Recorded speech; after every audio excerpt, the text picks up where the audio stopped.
Compagnon, je me trouve actuellement au beau milieu de la Marne, à proximité du petit village de Dormans. Et à l'heure où je tourne cette vidéo, on est le 11 novembre et on fête l'armistice d'une guerre qui a tué beaucoup trop de Français, mais qui a révélé ô combien ce même Français peut être brave et courageux.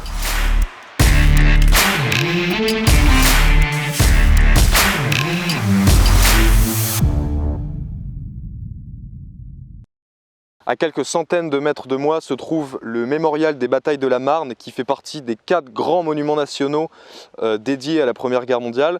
Et ce monument a pour but que nous n'oublions jamais le sacrifice qu'ont fait les générations précédentes, des générations qui sont parties à la guerre et qui avaient mon âge et certainement le vôtre aussi. Au cours de mes lectures et de mes recherches sur internet, j'ai décidé de sélectionner 3 lettres de poilus qui m'ont le plus touché et qui méritent grandement d'être connues de tous. Alors bien sûr, toutes les lettres méritent d'être lues et méritent d'être connues de tout le monde, mais bon, pour cette vidéo, j'ai dû faire un choix. Je vais vous laisser avec eux, avec ceux qui, sur le front, ont écrit ces lettres, et quant à moi, je vais me rendre dans le mémorial pour vous prendre un maximum d'images et pour vous transmettre au mieux la beauté de ce lieu qui se situe à quelques pas seulement du secteur où s'est joué en 14-18 le destin de notre pays. J'espère que la vidéo vous plaira, je vous invite bien sûr à vous abonner, à aimer, à commenter cette vidéo et je vous dis à la semaine prochaine.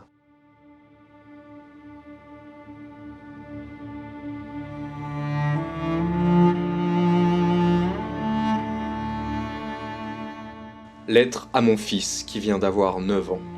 Mon cher petit, tu viens d'avoir 9 ans et cet âge charmant, le voici devenu le plus émouvant des âges. Trop jeune encore pour participer à la guerre, tu es assez grand pour avoir l'esprit marqué de ces souvenirs. Assez raisonnable pour comprendre que c'est toi, c'est vous, les enfants de 9 ans qui aurez plus tard à en mesurer les conséquences et à en appliquer les leçons. Quelle belle vie, harmonieuse et pleine nous vous avons préparée là. Si vous savez en effet, si vous voulez vous souvenir et comprendre, c'est pour que tu te souviennes, mon petit, que j'accepte volontiers les angoisses de l'heure, tous les risques et la séparation plus cruelle que tout, qui bouleverse le cher foyer où nous vivions avec ta mère, où nous t'avons tant choyé. Et comme au temps où tu étais un tout petit et où je t'asseyais sur mes genoux pour te raconter des histoires ou te montrer de belles images, écoute, de toute ta tendresse attentive, des choses qui d'abord sembleront peut-être un peu graves, même à un grand garçon de 9 ans, mais que je serai plus tranquille de t'avoir dites. Mon cher petit, assuré que de ma bouche, tu t'y attacheras davantage et que tu les comprendras. Oui, ton papa sera ainsi plus tranquille si, la guerre finie, il devait n'être plus là pour te les expliquer.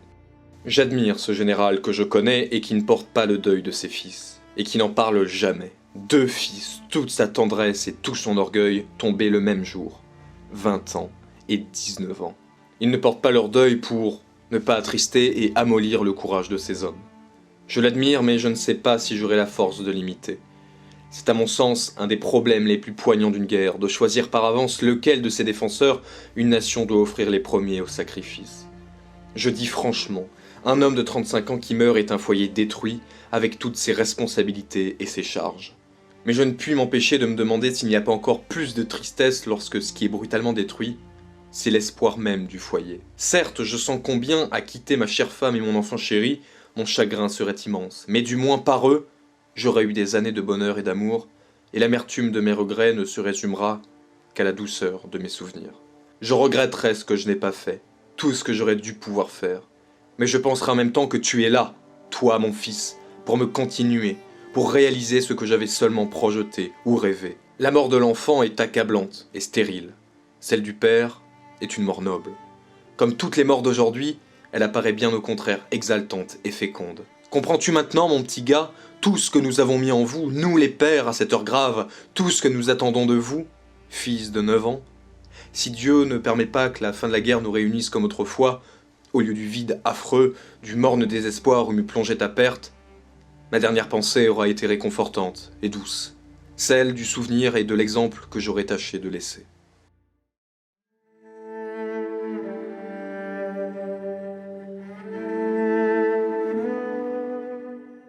Ma chère mère, par quel miracle suis-je sorti de cet enfer? Je me demande encore bien des fois s'il est vrai que je suis encore vivant. Pense donc, nous sommes montés 1200 et nous sommes redescendus 300. Pourquoi suis-je de ces 300 qui ont eu la chance de s'en tirer? Je n'en sais rien. Pourtant, j'aurais dû être tué 100 fois. Et à chaque minute pendant ces 8 longs jours, J'ai cru ma dernière heure arriver.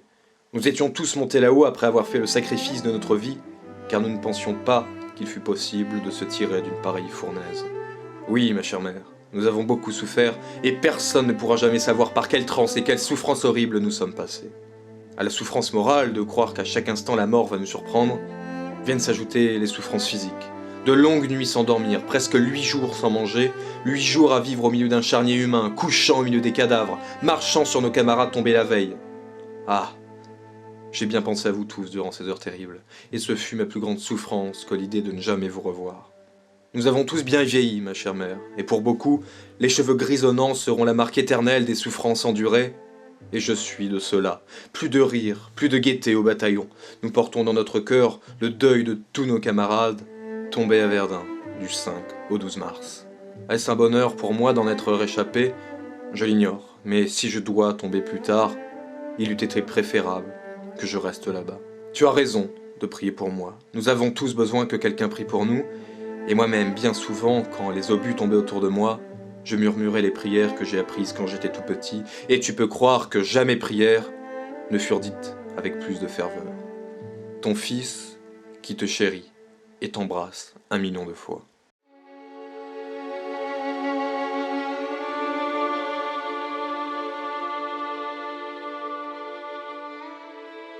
Chers cousins et cousines, ne voulant pas écrire à chez nous ce que je veux vous dire, vous m'excuserez d'avoir recours à vous. C'est peut-être la dernière lettre que j'écris, car dans 1 heure, nous monterons aux tranchées pour demain attaquer et essayer de faire la trouée. Comme ma compagnie part en tête, il est probable que pas ou très peu rentreront. Donc je vous demanderai, si au cas où je n'écris plus, de faire part de ma lettre chez nous. Notre attaque se produit dans la plaine un peu sur la fauche de Saint-Thomas, petit village de la Marne. Donc c'est là que je vais porter mes os. Vous pourrez les consoler un peu en leur disant que c'est pour la France que je suis tombé. Conservez le silence et excusez-moi de vous envoyer cette lettre. Les derniers baisers que j'adresse sont sûrement pour vous, mais réservez-en un peu à mes parents. Adieu.